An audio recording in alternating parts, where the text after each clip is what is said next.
मैं मम्मा के बारे में बता रहा था तो मेरे मन में एक प्रश्न उठा। मैंने मम्मा को सवाल पूछा, आप कोई इन परिस्थिति या इन प्रॉब्लम्स, परीक्षाएं जो है, इनसे आपके दिल में हलचल उत्पन्न नहीं होती है? तो मम्मा ने कहा, नहीं, हमें हलचल नहीं होती है। मैंने कहा, क्यों नहीं होती है?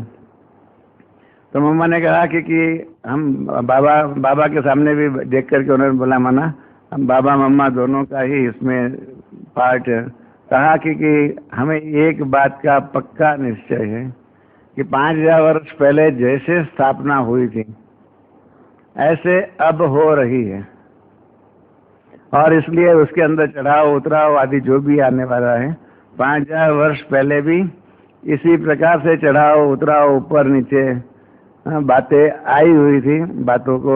बातें आएंगी, बातें जाएंगी, बहुत कुछ होगा। इसलिए हम इन बातों से हमारी अवस्था नहीं बिगड़ती है, हम हलचल में नहीं आते हैं।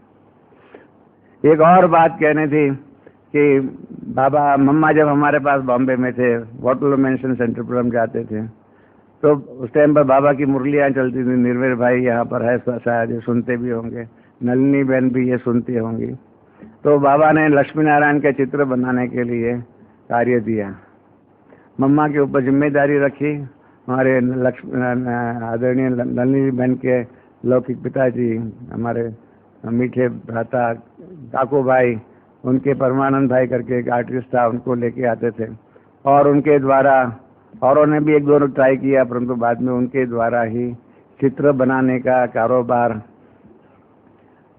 हम सुनते गए, देखते गए, सीखते गए। मम्मा कैसे शील दादी को, यहाँ ऑफिस दादी को संदेशी के रूप में भेजते थे कि इधर ऐसा होना चाहिए, फिर क्या होना चाहिए, पेट के ऊपर जो कमर बंद बांधते हैं उसमें कितने हीरे चाहिए, क्या चाहिए, हर बात की डिटेल में शिक्षा कहो। क्योंकि लक्ष्मी नारायण का चित्र है, विश्व के प्रथम विश्व महाराजा महारानी जो है, उनका ये चित्र था, उनका ये चित्र बनाना था। तो इसीलिए बहुत मेहनत करके वो मम्मा ने जो बनवाया ना, ये हमारे लिए एक ट्रेनिंग इंस्टीट्यूट हो गई कि चित्र कैसे बन सकते हैं, कैसे बनते हैं, वो हमको उसके द्वारा ही सीखने को मिला। और उसके बाद तो आप जानते हैं, निर्भय भाई और हम लोगों ने सबने मिल करके सीडी का चित्र, प्रदर्शनी के चित्र आदि आदि बनाए।